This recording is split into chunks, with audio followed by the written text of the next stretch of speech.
So I wanted to talk about this, not really because of the story itself, which is very much secondary, but I think this just exposes all the logical fallacies and incompetencies and just lack of vision, foresight, or self awareness among our ruling elite. I'll spare you all the background, but basically the EU is out of weapons.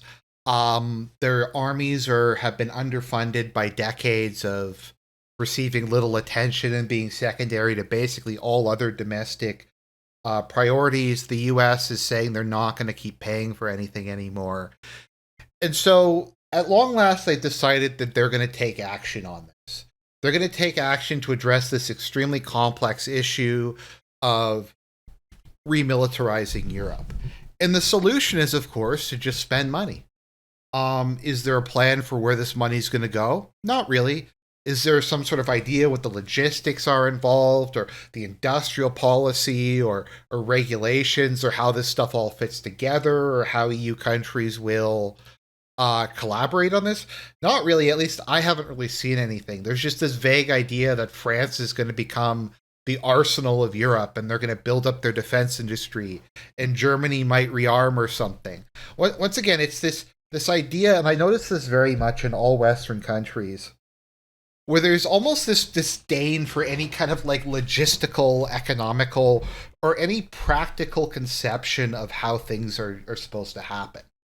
I don't know if this is just a thing in modern managerial culture, because I find this at a lot of companies I've worked at, where the bosses just have like some idea, and it's just some like passing idea, and then they go, just make it happen. And there's absolutely no thought given to the logistics of it, the amount of time, the costs involved. It's just, oh, this sounds like a nice idea, just make it happen, and it'll happen, and then it'll be great and it'll work out.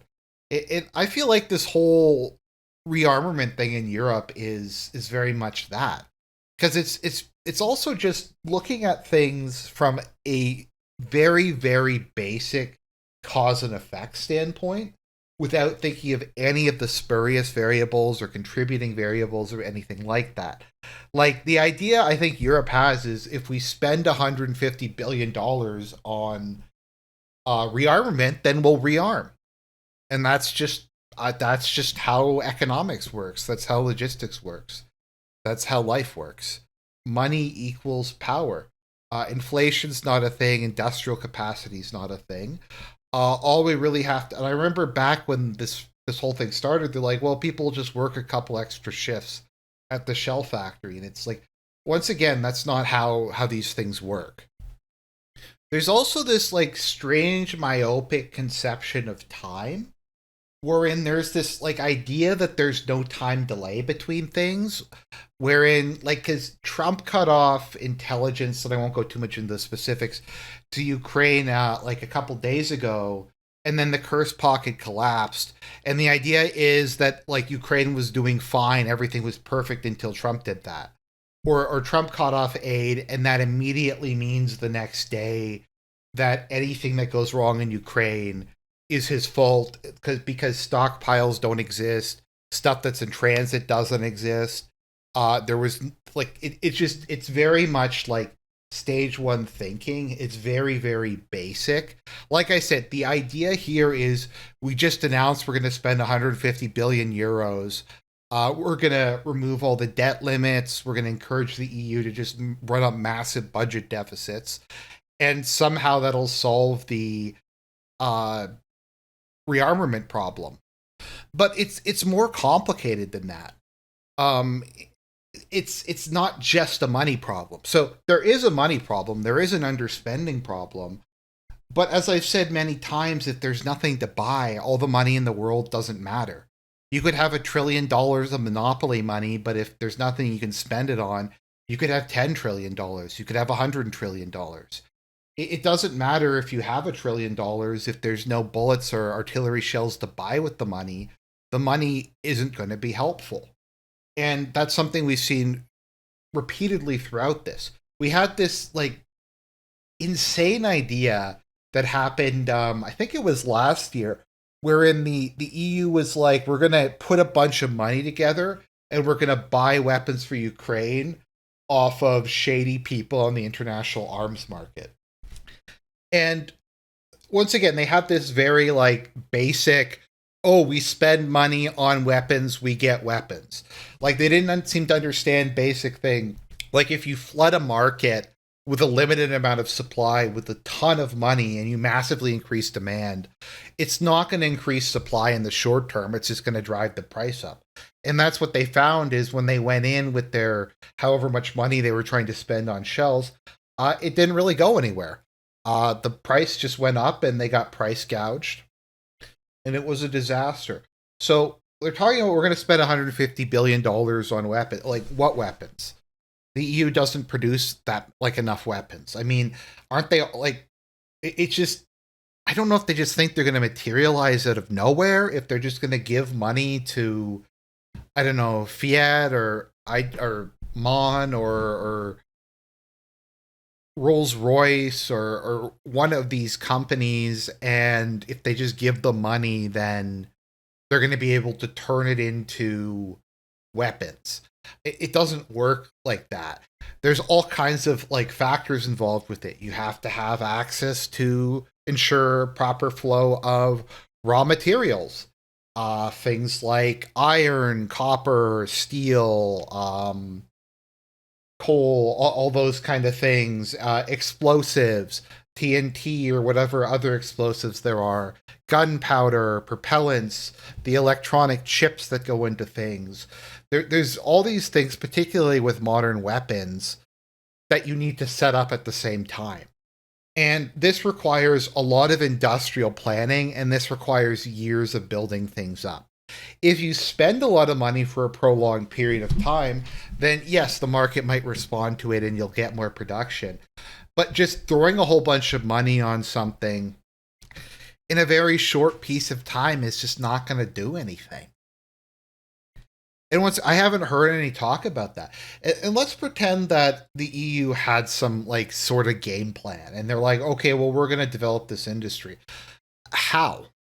The EU has all kinds of regulations, all kinds of environmental policies, all kinds of bureaucracy and red tape. A lot of these industries were phased out because they pollute quite a bit. A lot of them, like TNT production, are quite dirty and bad for the environment.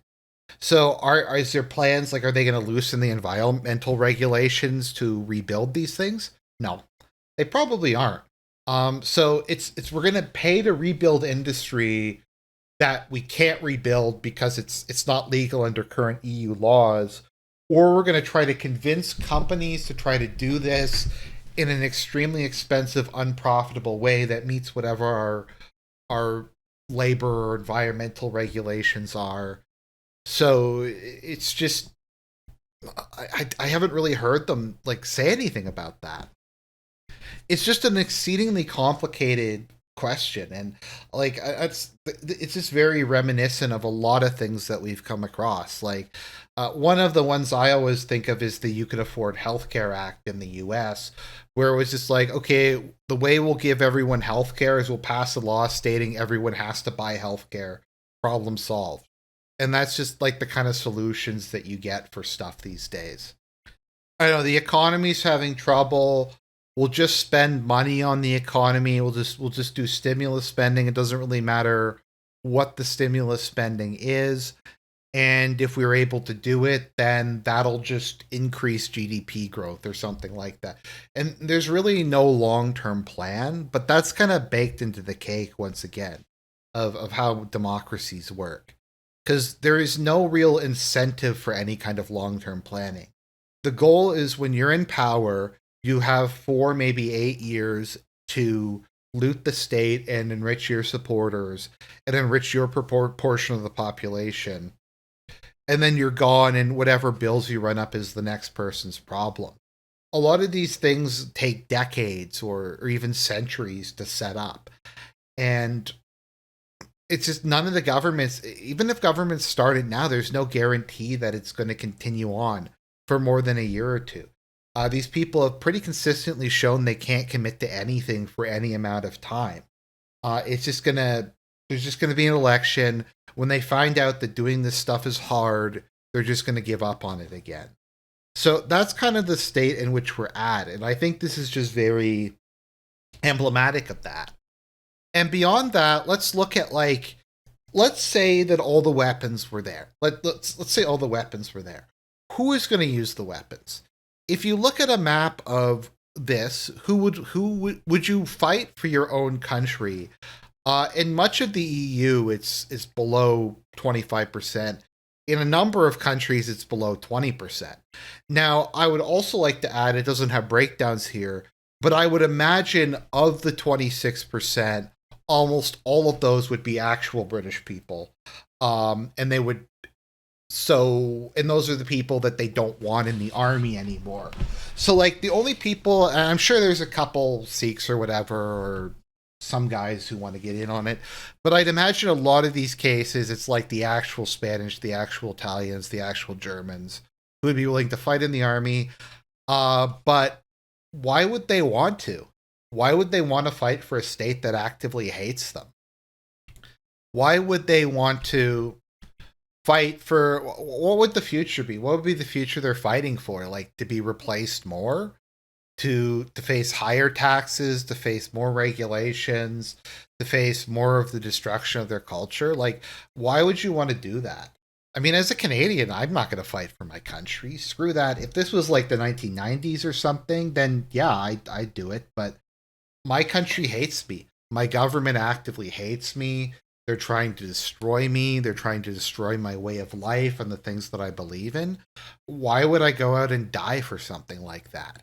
If this was like the any time before like the 2000s, then yeah, I'd probably be on board for that. But they want me to go in and fight, to go fight Russians who, as far as I can determine, have never really done anything to me, to preserve a ruling class that hates me and wants to replace me. So why would I do that?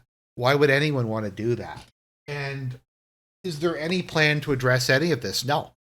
So even if they got the weapons, there's no one to use them. And of the people who they recruit, who knows how many of them are actually even fit to serve in the army, or they have mental issues, or they're obese, or they're members of radical ideologies, specifically like Islamism or communism or something like that. I'm not talking about like the center right conservative people who they kicked out of the army, but it's just like there's no plan. It's just a bunch of nonsense. We're just going to throw money at the problem. We're not going to address any of the underlying issues. But I guess that's kind of the point, is they don't want to address the problem. Because none of this is really about Russia. At least this particular $100 billion.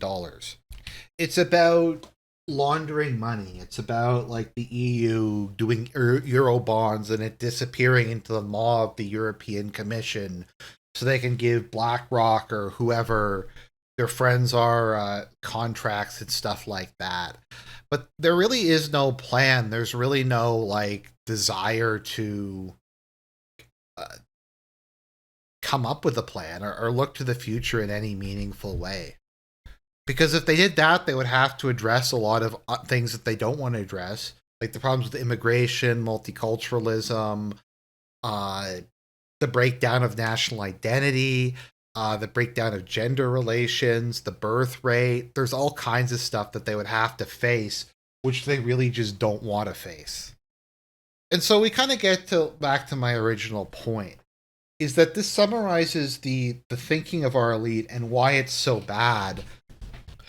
Because it's viewing an incredibly complex, nuanced, difficult issue as simply a matter of spending money, and if the money gets spent, then everything will just somehow work out.